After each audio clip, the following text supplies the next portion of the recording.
सुभाष चंद्र बोस एक ऐसा नाम जिसने इस भारत देश की आजादी में अहम भूमिका निभाई।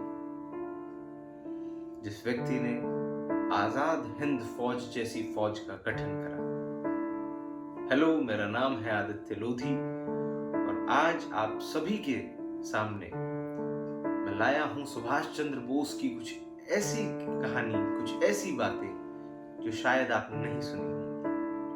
सुभाष चंद्र बोस, जिनको हम नेताजी भी कहते हैं, और नेताजी का वह नारा जो इस देश की आजादी में जिसने एक अहम भूमिका निभाई, और वह नारा इस देश के कोने कोने में गूंजा और उसने लोगों की सोच में एक नई जागरूक ऊर्जा दी। वह नारा कि तुम मुझे खून दो, मैं तुम्हें आजादी दूंगा। इस नारे ने लोगों की सोच को बदला और लोगों को देश के प्रति और भी जागरूक किया।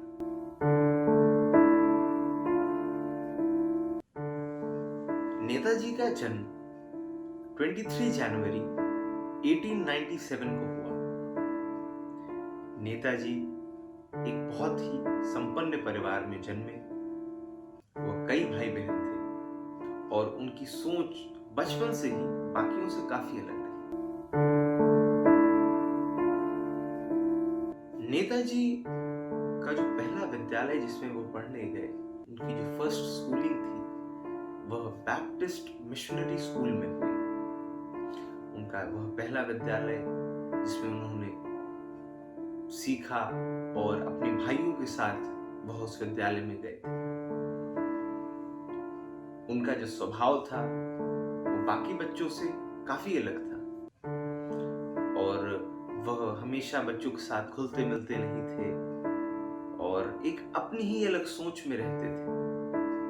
वह स्कूल में भी खेल कूद में बहुत ज्यादा रुचि नहीं रखते थे।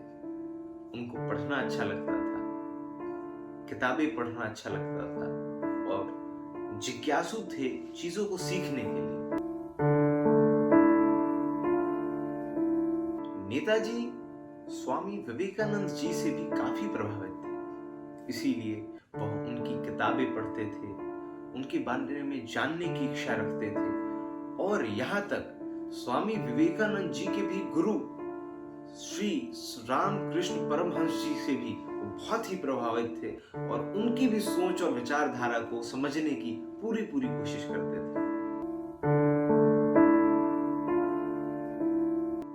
नेताजी ने स्कूल की पढ़ाई पूरी करने के बाद वह 1913 में कॉलेज में उन्होंने एंट्री ली और उनका जो पहला कलकत्ता में उन्होंने जो कॉलेज ज्वाइन करा, प्रेसिडेंसी कॉलेज जिसका नाम था, और उस कॉलेज में उन्होंने बहुत ही कम समय व्यतीत किया। इसमें भी जो कहानी है वो ये है कि यहीं से उनकी विचारधारा बदलने वाली है और यहीं से उनके जीवन का जो कहते हैं चेंज ओवर हुआ। लेकिन यह चीज जो बदलाव है वो मैं आपको पार्ट 2 में बताऊंगा।